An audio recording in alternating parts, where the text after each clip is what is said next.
Hello, have you ever found yourself living solely for the weekends? Or maybe you go through your workday and it's just a constant cycle of burnout hitting a wall at 2 p.m. Maybe you're having trouble just with the busyness, even finding some time that you can spend for yourself.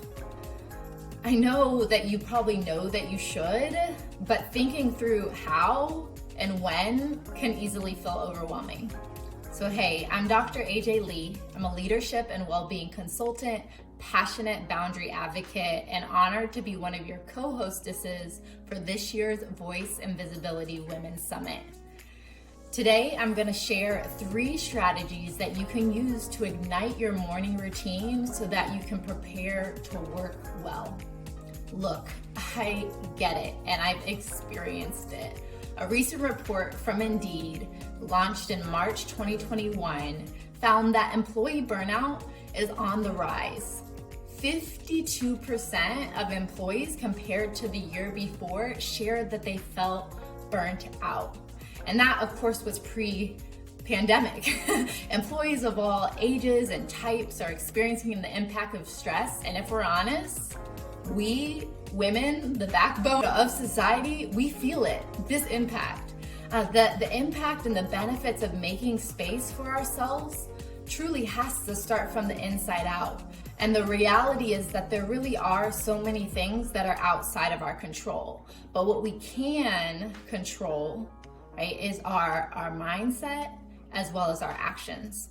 So today we're gonna focus on the impact of your routines before your workday. Those repetitive actions that you do without even thinking about them, and how they directly correlate to your mood, the clarity that you have, the impact you're able to have as you're sharing information with others. Deciding to develop a sound pre-work routine can truly help prepare you for the rest of the day in so many different ways. The benefits can include your productivity, lowering stress levels, helping to boost your energy, right? There's so many areas that your morning routine impacts how you show up for work. So I know that so many of us are aware of those benefits, but it's easy to feel overwhelmed trying to think of where to start. So the first strategy that I encourage you to consider when trying to build a more effective work morning routine is to actually start the night before. So you might be thinking to yourself, why would I start my morning routine the night before? Well, your evening habits and your ability to get that rest directly correlate to how you're going to show up and how you're going to wake up in the morning. There are many practical ways that you can set your environment up in a way that can benefit your sleep. That might include making sure that you turn off all electronics at least 30 minutes before you go to bed, putting a journal next to your bed so you can brain dump any ideas or ruminating thoughts before you sleep, and making sure you have blackout curtains, weighted blanket, all of those types of things.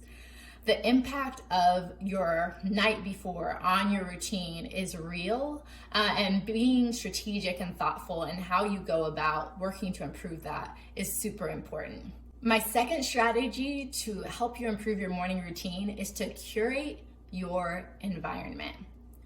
To set up your environment, the items, what you observe, they all have meaning in your space. So to position those items in a way that you get excited about integrating new well-being practices into your day. So for example, if you're looking to improve your workout habits, that might look like putting out your shoes and your workout clothes the night before, making sure your water bottle is out on the counter if you're striving to drink more water, or putting a book next to your coffee table if you're looking to try to read more frequently. What's top of mind is what we take action for. So curating your environment in a way that helps you take action toward your well-being goals is a really beneficial strategy to growing more and building a more effective morning routine. And the last strategy I'll share to help you begin to build a more effective morning routine is to embrace flexibility.